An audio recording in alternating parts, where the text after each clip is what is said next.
इतके सुंदर लागतात, खाऊन एकदमच छान वाटतात. तोंडात टाकल्याबरोबर विरघळतात. मंडळी नमस्कार. रेसिपी प्रमिला मावशीची या चॅनलवर आपले मनापासून स्वागत.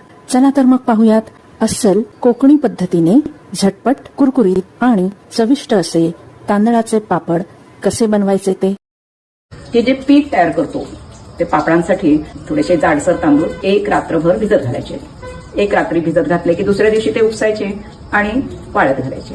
त्यानंतर त्याच्यात 1 किलो तांदळाला चमचाभर त्याच्यामध्ये साबुदाणे घालायचे, चमचाभर जिरं घालायचं आणि 2 चमचे धणे घालायचे आणि ते दळायला द्यायचं.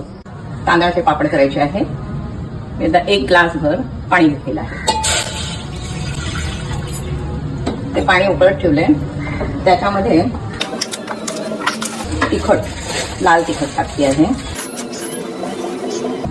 अर्धा चमचा.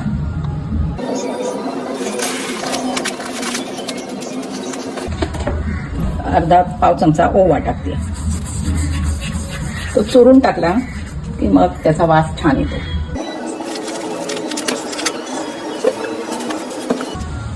मीठ टाकते, जवळजवळ 1 चमचा होईल.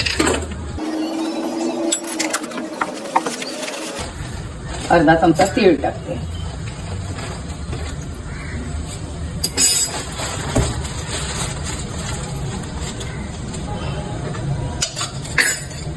त्या पाण्यात अर्धा चमचा तेल टाकते.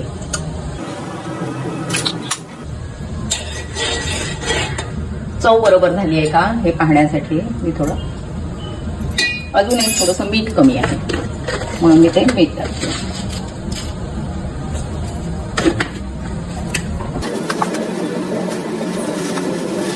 पापड खारे आहे तो पण अर्धा चमचाच घेते मी.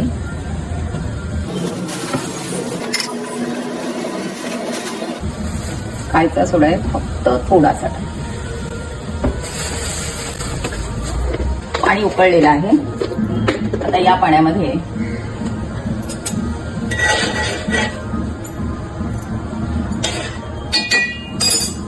जेवढं पाणी घेतले तितकंच पीठ आहे. हे पीठ मी थोडं थोडं टाकते आहे आणि हे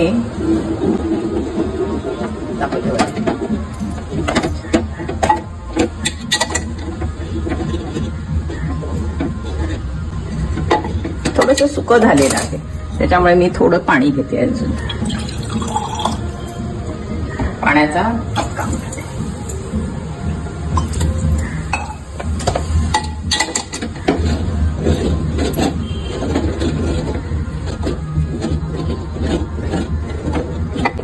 मंद गॅसवर हे शिजत ठेवते.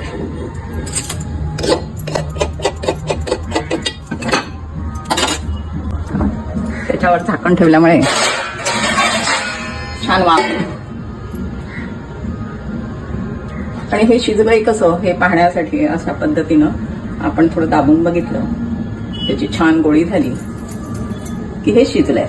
आता हे तसं मी थोडं आधी काढले, अजून वाफ आली की ते आणखीन छान शिजेल.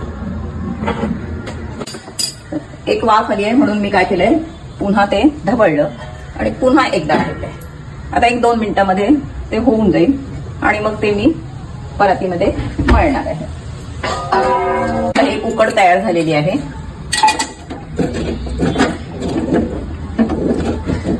ही उकड मी परातीमध्ये घेते आणि लगेच मळायचे. पण आणखीन आता हे खूप गरम असतं, गरम गरमच मळायचं आहे. तर त्यासाठी आपण आणखीन एक सोपी पद्धत की प्लास्टिकची पिशवी असते ना, त्या पिशवीमध्ये आपण हे पीठ टाकूया. झटकन होतं आणि हात भाजत नाही. हे लगेच मळणं गरजेचं असतं.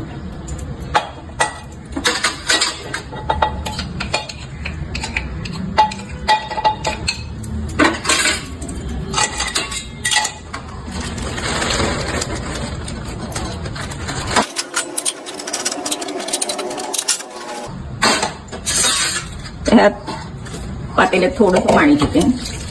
पाणी फक्त गरम आहे म्हणून हाताला लावायला धरायला फक्त घेते. आता हे जे पीठ घेतलंय ना ते एकदम सोपं आहे. तुम्ही फडकं घेणार आहे आणि त्या फडक्यामध्ये असं दाबून घेणार.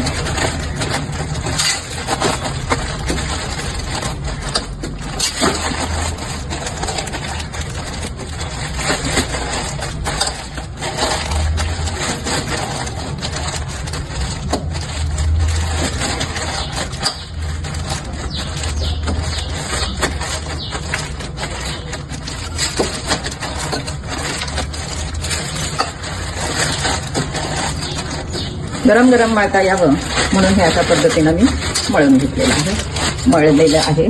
आता मी काय करणार आहे, फक्त हाताला पीठ पाणी लावते थोडंसं आणि हे पुन्हा व्यवस्थित मळून घ्यायचंय.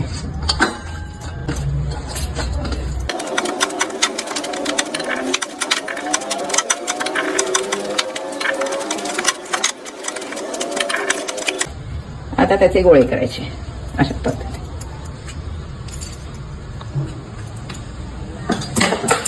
थोडंसं हाताला तेल लावून घ्यायचं.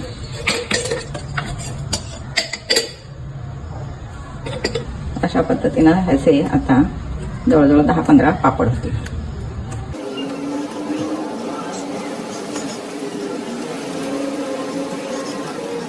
वीस पापड झालेले.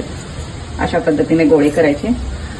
मशीनवर करायचं असेल तर त्याच्या दोन्ही बाजूला अशा पद्धतीनं तेल लावायचा आणि प्रेस करून घ्यायचे. आणि लाटायचं असेल तर काय तेल लावण्याची गरज नाही.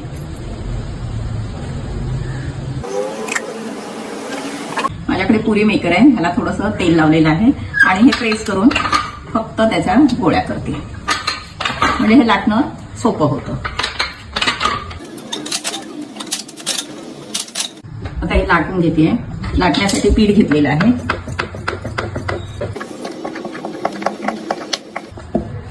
हे पापड थोडे पातळ असले की आणखीन छान वाटतात.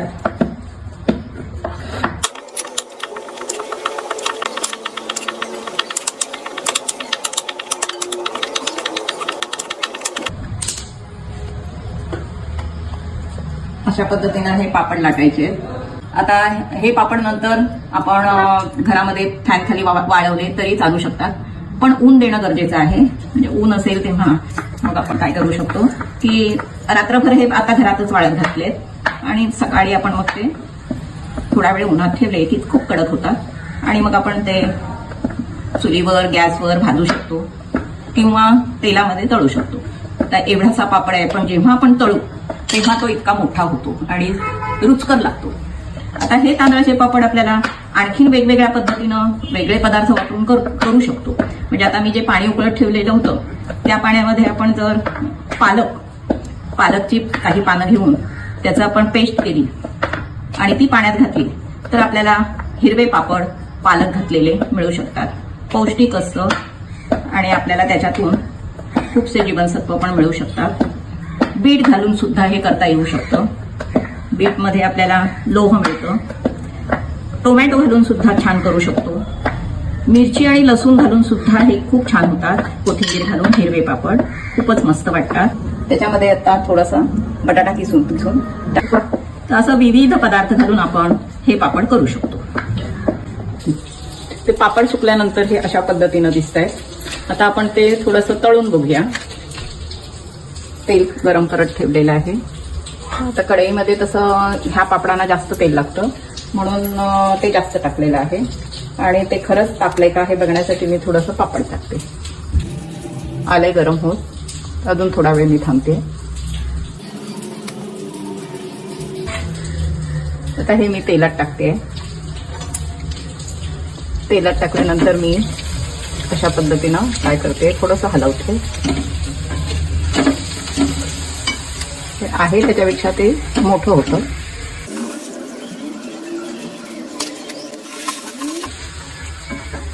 चुलीवर भाजून सुद्धा खूप छान लागतात, पण चुलीवर विस्तववर भाजलेले अधिक सुंदर लागतात.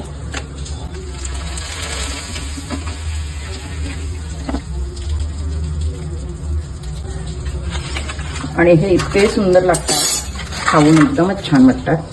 कुरकुरीत एकदम मस्त झालेले आहेत. तोंडात टाकल्याबरोबर विरघळतात. जिभेवरची चव काही जात नाहीये. खूप छान लागतात, एकदम मस्त.